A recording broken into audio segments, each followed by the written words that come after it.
to be fucking supporting him. Most of the Democrats don't like Joe Biden. He's essentially giving everyone permission, hey, if you don't like me, which is 90% of the U.S. population, fucking get off the campaign bus and just support my opponent. Problem is, who's that opponent most likely to be? It's most likely to be Donald Trump.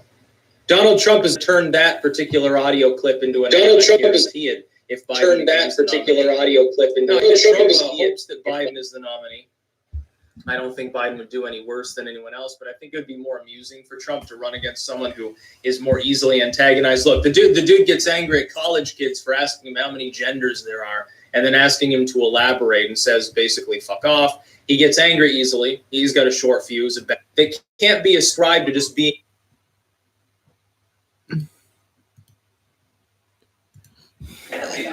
Really, that kind of concern. But look at all this. They are spending billions of dollars towards the homeless people. That's what really struck me. You're saying, well, we're the taxpayers, yes, and we can't get our concerns met, but they're dumping truckloads of money at the homeless issue. Yeah, right? And then suddenly that they say that, oh, we have money here, we have money here. But where's the money going? Where's the money?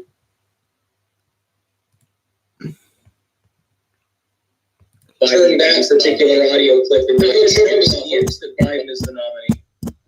I don't think Biden would do any worse than anyone else, but I think it would be more amusing for Trump to run against someone who is more easily antagonized. Look, the dude gets angry at college kids for asking him how many genders there are, and then asking him to elaborate, and says basically fuck off. He gets angry easily. He's got a short fuse. They can't be ascribed to just being.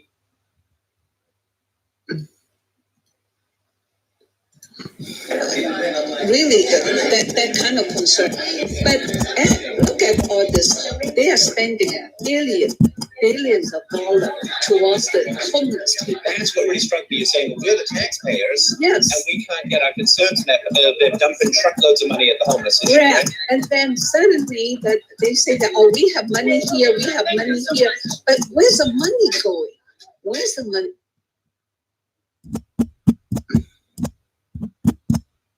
Turn that particular audio clip into that Biden is the nominee. I don't think Biden would do any worse than anyone else, but I think it would be more amusing for Trump to run against someone who is more easily antagonized. Look, the dude gets angry at college kids for asking him how many genders there are, and then asking him to elaborate, and says basically fuck off. He gets angry easily. He's got a short fuse. They can't be ascribed to just being.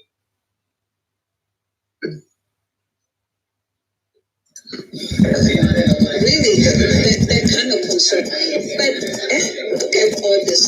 They are spending billions of dollars towards the homeless people. That's what really struck me. You're saying, well, we're the taxpayers, yes, and we can't get our concerns met, but they're dumping truckloads of money at the homeless issue. Yeah, right? And then suddenly that they say that, oh, we have money here, we have money here. But where's the money going? Where's the money?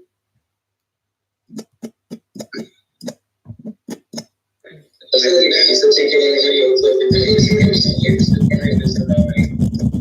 I don't think Biden would do any worse than anyone else, but I think it would be more amusing for Trump to run against someone who is more easily antagonized. Look, the dude gets angry at college kids for asking how many genders there are, and then asking him to elaborate, and says basically fuck off. He gets angry easily. He's got a short fuse. They can't be ascribed to just being.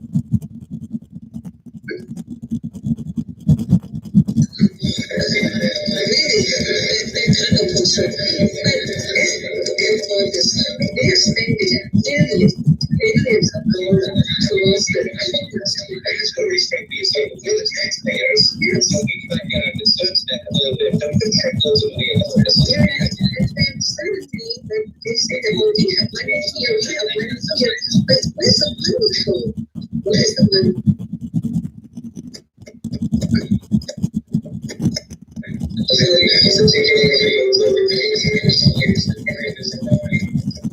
I don't think Biden would do any worse than anyone else, but I think it would be more amusing for Trump to run against someone who is more easily antagonized. Look, the dude gets angry at college kids for asking how many genders there are, and then asking him to elaborate, and says basically fuck off.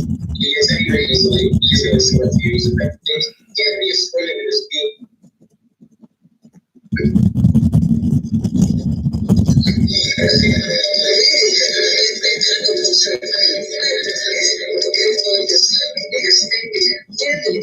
billions of dollars towards the commons.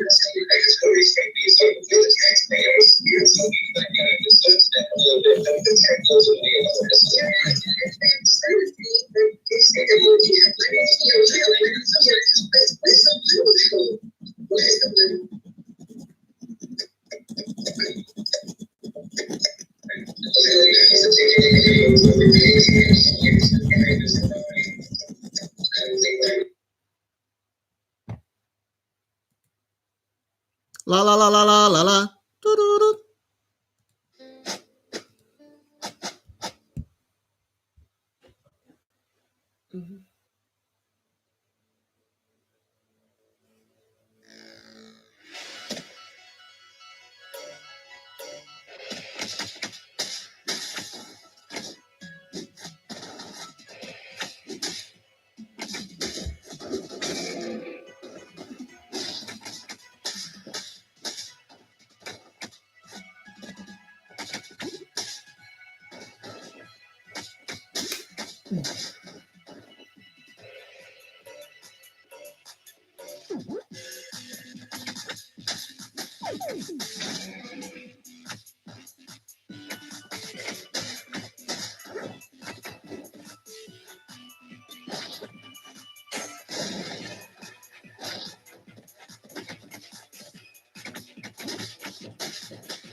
Very well. I'm actually playing this with the keyboard right now, and very well. I'm actually playing this with the keyboard right now, and doing better.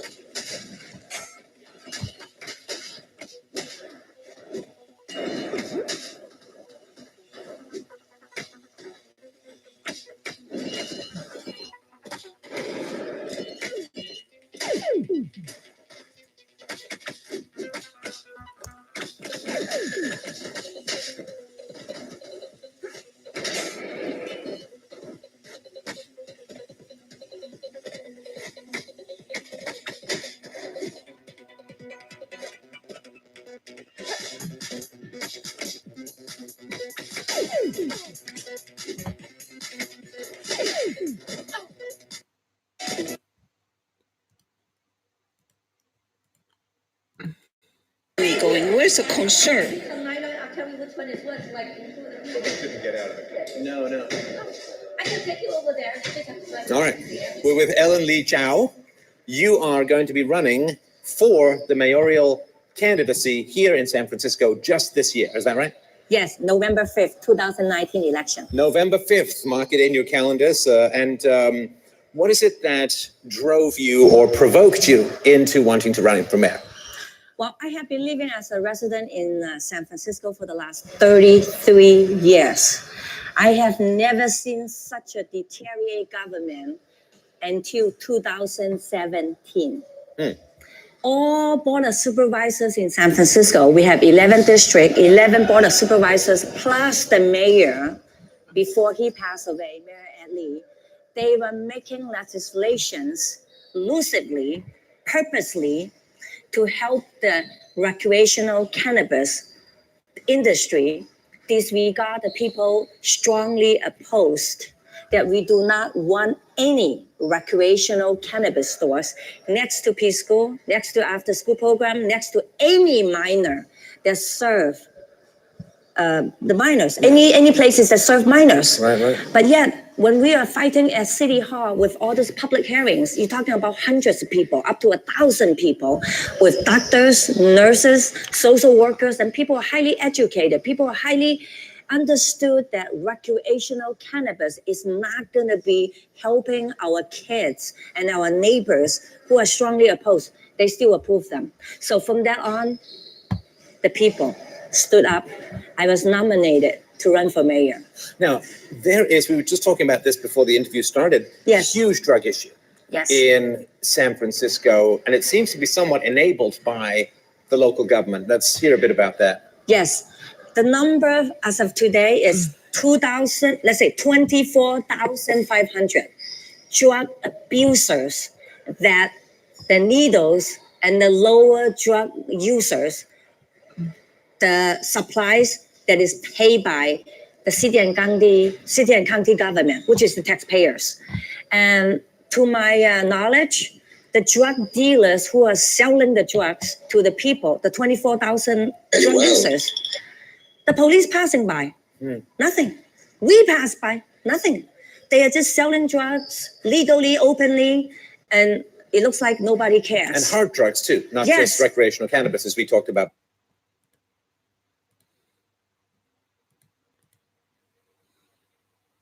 It's a diverse setting where else people are using presents and it's what you say on tech. So the it's basically many tenders there and then it's to elaborate. So it's basically you guys are great is like easier to use but give me a split of this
Hey everyone, John here with a quick news update on Mario and Sonic at the 2020 Olympic Games. So it seems Sega may have accidentally leaked their own roster. On Sega's TGS lineup site, you can see this image right here. Now if we enhance, we'll see the entire lineup. That's right, 32 different characters. So let's first start off with what we know from Gamescom. There's Mario, Luigi, Peach, Daisy, Bowser, Sonic, Tails, Knuckles, Amy, Robotnik, Wario, Waluigi, Yoshi, Donkey Kong, Bowser Jr., and Shadow, Silver, Metal Sonic, Blaze, and Vector. So who's missing? Well, there's Jet, Zavok, Zaz, Eggman Nega, Espio, Rouge, Diddy Kong, Toadette, Larry, Ludwig, Wendy, and Rosalina. Now, every single one of those characters has been in a previous game, with the exception of Toadette. So technically there's one brand new character here, though the roster is still a bit smaller than the Rio Olympics, which also had Wave, Styx, Toad, Nabbit, and Dry Bowser. So a bit of a step back, but keep in mind that the characters change costumes depending on the game. So while there are fewer characters, they do more with them. But anyway, this is still shaping up to be a really great roster, and Toadette has been showing up a lot lately. She starred in New Super Mario Bros. U Deluxe and co-starred in Captain Toad. She's really making the big time. But anyway, what do you guys think about this roster? And are you, of course, happy that Zavok is in? I love Zavok so much. I love that he's in everything. My favorite character. I love how red he is. Anyway, let us know what you think down below. And of course, be sure to subscribe to Game Explained for a lot more on Mario and Sonic and other things gaming too. Until next time, bye. Here I come. Anybody order fried sauerkraut? Em agosto, na cidade dos sonhos, há coisas que vão ser bem reais. Charlie's gonna dig you. Era uma vez em Hollywood, nos cinemas.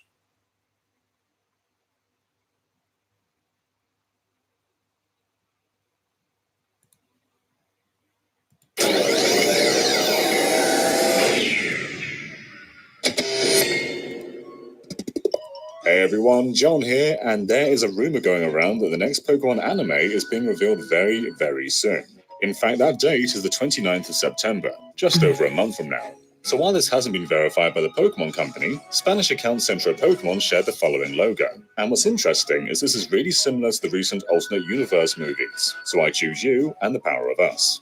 So what does this mean? Well, it could just be a stylistic choice, but what if this series isn't about the Galar region? Previously, this logo has been about revisiting past regions, and that could very well be the case with this series. This is further backed by the text in these images, which translates to, "History takes you to all the worlds of Pokemon." So this could be a major departure for the anime. It doesn't have to star Ash or even take place in the Galar region. Though, of course, it would be a bit shocking if Gen 8 doesn't get an anime. So I guess we'll likely find out what this is in around a month's time, and who knows, maybe it's just a logo and it is a traditional Gen 8 series. But what are you expecting? Let us know your thoughts down below, and of course be sure to subscribe to Game Explained for a lot more on Pokemon and other things gaming too. Until next time, bye.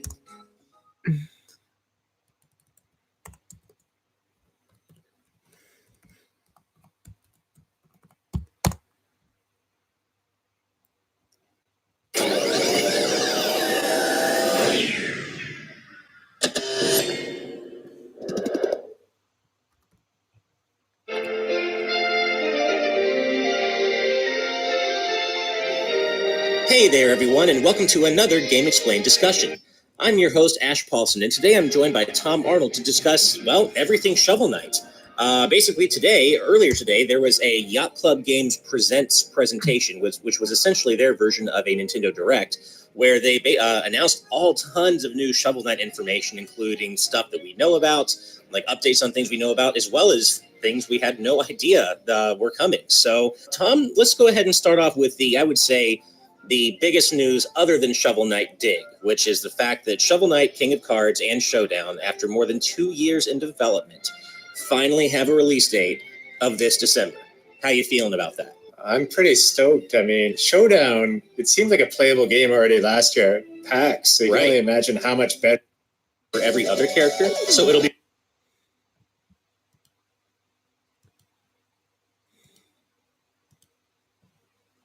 before really hard drugs. Hard drugs like heroin, cracks, cocaines, and it's all over the news. What does the mayor, London do? She has been talking about to open a safe site injection to host the drug abusers so they can have a safe place for them to sell drugs. So I'm a social worker. I'm a mental health worker. I work with people who abuse drugs.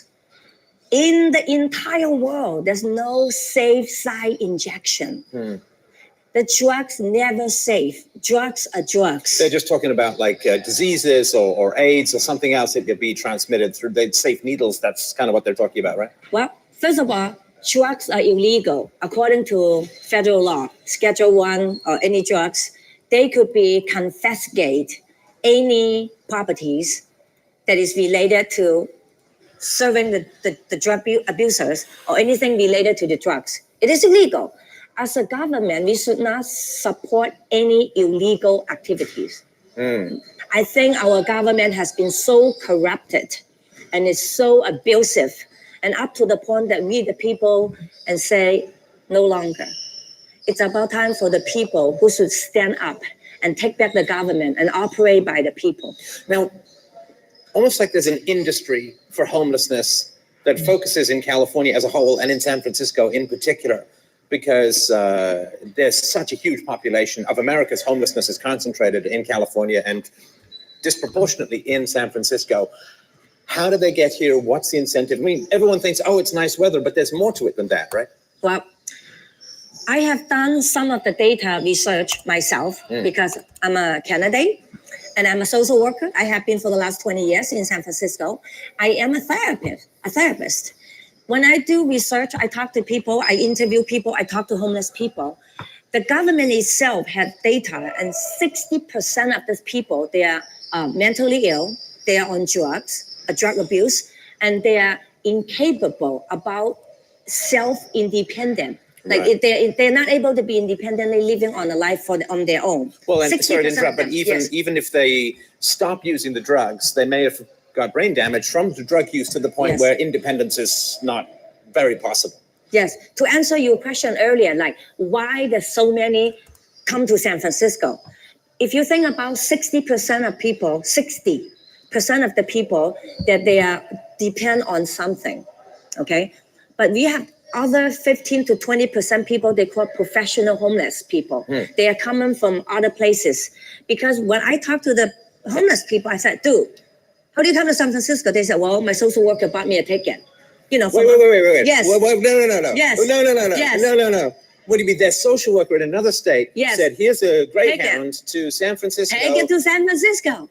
So their numbers look better, and they're offloading the homeless onto San Francisco taxpayers. You talk to them. If you have a chance, go talk to some of the homeless people, especially we call them the career or the professional homeless people. They will live here for a little bit, they don't like that, and then they group of people and go to other states or other cities. Because the law itself provide free air tickets, free Greyhound, free bus tickets, and plus minimum $16 cash a day when they go travel.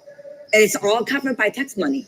So you attracted to 15 to 20% of people in San Francisco. They're professional homeless, and the other 15% people, they are working people.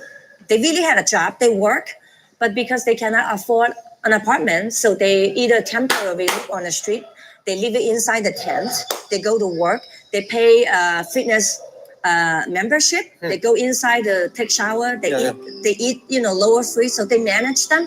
How do I know? I talk to them. I talk to many of the homeless. If you go to Tenderloin is about half block across from City Hall. On the left side, you see drug dealers, drug abusers. We have 16 cannabis stores, the most cannabis stores. 50% and more homeless people are coming from Tenderloin areas. Insane. So we're going to go to this section of town. Just on the way there, though, you were telling me something just sort of in between the interview and this, which is around California getting fruit ninja'd into 2 states.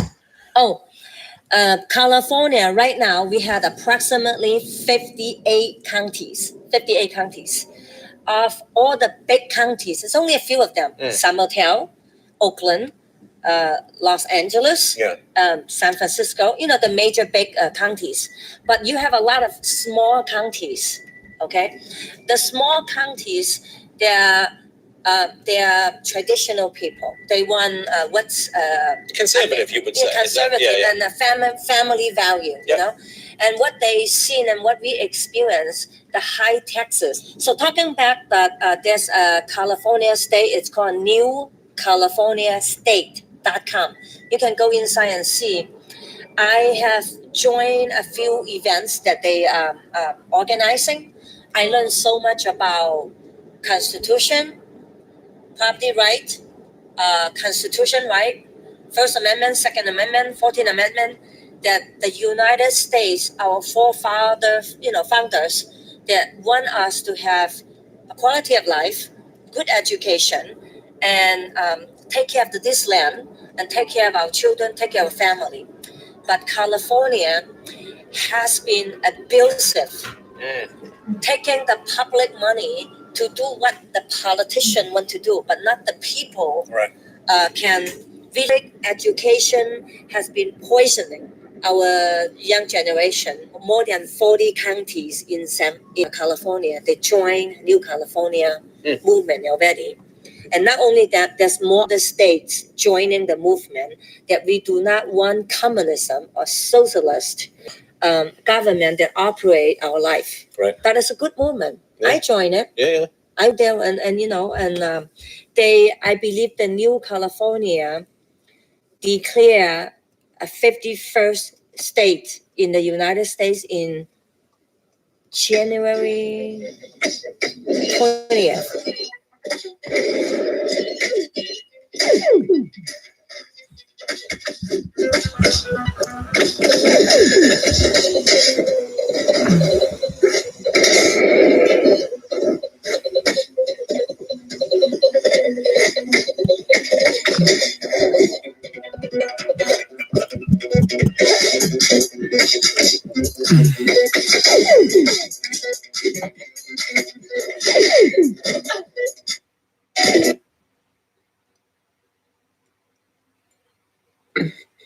Where's the concern? I'll tell you which one is what. Like, Get out of the car. No. I can take you over there. All right. We're with Ellen Lee Chow. You are going to be running for the mayoral candidacy here in San Francisco just this year. Is that right? Yes, November 5th, 2019 election. November 5th. Mark it in your calendars. What is it that drove you or provoked you into wanting to run for mayor? Well, I have been living as a resident in San Francisco for the last 33 years. I have never seen such a deteriorated government until 2017. All board of supervisors in San Francisco, we have 11 districts, 11 board of supervisors, plus the mayor, before he passed away, they were making legislations lucidly, purposely, to help the recreational cannabis industry. Disregard the people strongly opposed that we do not want any recreational cannabis stores next to preschool, next to after school program, next to any minor that serve the minors, any places that serve minors. Right. But yet, when we are fighting at City Hall with all those public hearings, you're talking about hundreds of people, up to 1,000 people, with doctors, nurses, social workers, and people highly educated. People highly understood that recreational cannabis is not going to be helping our kids and our neighbors who are strongly opposed. They still approve them. So from that on, the people stood up. I was nominated to run for mayor.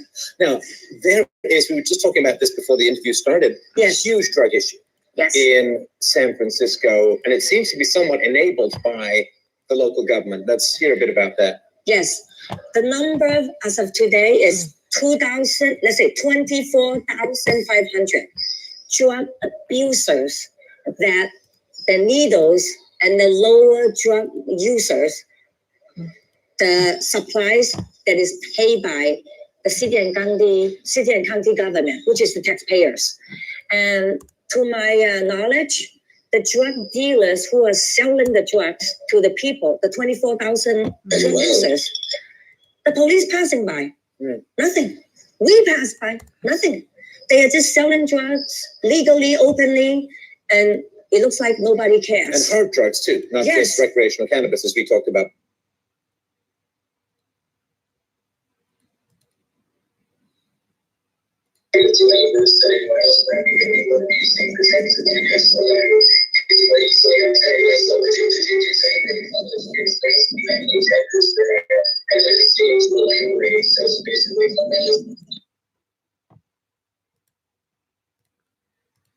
Mm, 2018, last year. Right.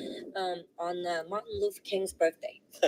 Right. To remember that freedom is not free. Right. So we're going to the heart of Tenderloin right now. Right. You go 2 more blocks, two more, yeah.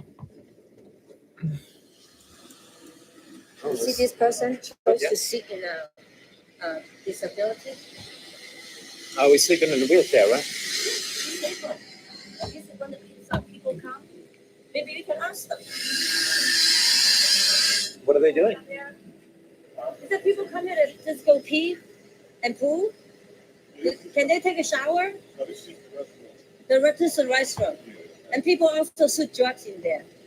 You don't know. And this is America. This is the heart of Tenderloin. The San Francisco government spent between $3,900 to $12,000 a month per homeless. The more we spend on homeless, the more homeless we will have. It's because we attract the 15 to 20% new homeless to come. It is all on data. Let's go down to the lights and look across there. We don't want to jaywalk. Oh. Because I bet you that's the one law they might enforce, right? In here, they don't enforce. No? All right. I'm a white guy. We obey the law. That's what we do. You know the white guy get discriminated? I'm sorry? The white guys get discriminated nowadays. Oh, I know. Yeah, they look, the white guy is called racist. Oh, yeah? The people who are illegal coming in, they're dreamers. They're dreaming. Yeah. They're the dreamers. I know. And then there's laws against hiring white men. I mean, it's crazy. It's straight up discrimination. That's low income housing. 30% of people's income. And you know what's amazing, right? So this is the contrast, right? So we've got people sleeping rough here, sleeping, and then we get this giant crane of construction going on up there, right? And City Hall is only 1 block. And City Hall is only 1 block from here. It's pretty eye-opening. I've only slept rough twice in my life. Hey, we're trying to find out what happened to you guys. You okay? Hey guys. Good. Do you guys have dinner yet? Yeah. I'm not sure if they recognize me at all because I do provide different services. I say hi to them. And the city itself had a lot of resources for them, but sometimes people chose to be in here. Right. Because if you live in a shelter, you have to obey the law. You have to be in a certain time. You have been kicked out in the morning so early. You can't be drunk. You can't be on drugs. No pad. You should personally go to City Hall and ask for a job because you're a veteran, okay? I've been to City Hall, been to Juan Banes. I've been trying to get a job with the city, with the county, everything. And what do they say? What do they say? I just keep filling up the application, doing it online. And that's it. Yeah, you know, they like I have a hard time. They told my car. We're trying to study how people become homeless, and we try to work with the mayor to really use resources. Because right now we understand a lot of people are dying. This is my union card. I'll give it right back. Look, yeah, look, it's up. It's dated. Yeah. You know, it's up to date. Yeah. And I'm just living on my non-service connection pension. Yeah. Which is nothing. You know, what are you getting a month? $1,067. And there are guys who did not even serve a single day in combat. But they make money. But they got 100% disability because the drill sergeant screamed at them. And how long were you in service for? 5 years, man. I went to Korea, Panama. I got seriously bad PTSD, man. I went to. Sometimes I even get angry. It is very frustrating. But it's right. Did you see a lot of combat? I don't want to probe if you don't want to talk about it. But I saw ugly things. Things that I did that I was proud back then. But I was young. I was 20. I was on my 20s. Now I'm 54. I don't even got fucking teeth, and I cannot even get my teeth. Man, it is. This is a veteran sleeping on the street with no job. It is so fucking frustrating. What are you putting there? Sometimes, honest to God, they got all this things that they are helping us. I want to go. They are to doing college. a documentary and see why Even the though homeless it's free, continue to but be homeless when the government spends so much money. I got their apartments, and all he had to do was set up the inspection, and he never did that. And I did not even know that on 6 months you lose it. So I ended up now homeless. Wait, so you